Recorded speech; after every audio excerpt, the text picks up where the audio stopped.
3 days. That's how long your body holds out without water. You survived the blast. You found shelter.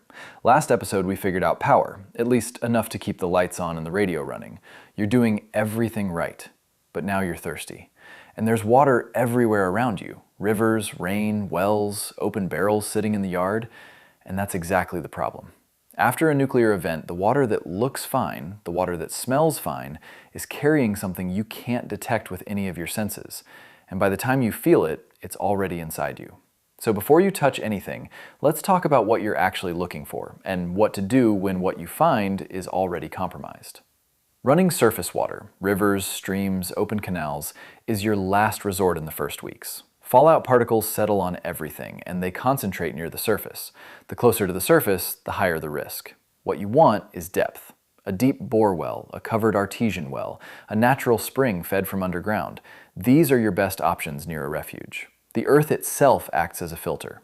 Water that has traveled down through layers of rock and soil before reaching you has far less exposure to surface fallout than anything sitting in the open. Shallow wells are a different story. If the casing is cracked, if it's unsealed, if it sits near surface runoff, treat it like surface water.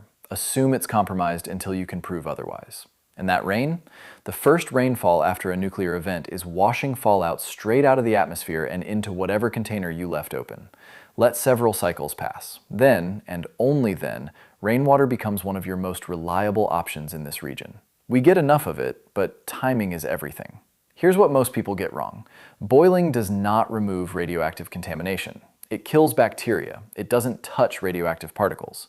Iodine tablets, same thing. Biological threats only. These are tools for a different problem.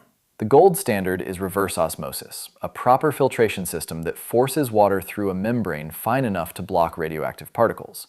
Combined with ion exchange, the EPA identifies this approach as capable of removing up to 99% of most radionuclide contaminants. If you have a system pre-installed at your refuge, use it. Maintain it. It's your best option.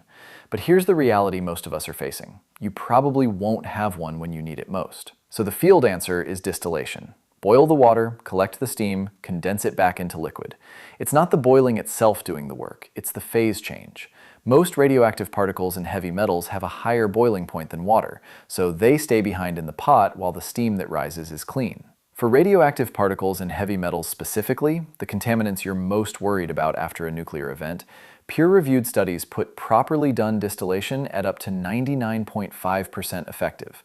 It's not perfect for every contaminant type, but for what matters most here, it's the most reliable field method you have. You don't need a machine. A pot, a lid inverted to collect the drips, a second container underneath, that's your field distiller over any fire or heat source. Before either method, run the water through a layered improvised filter first. Sand, gravel, crushed charcoal in sequence. That strips the physical particles carrying contamination. Then you distill.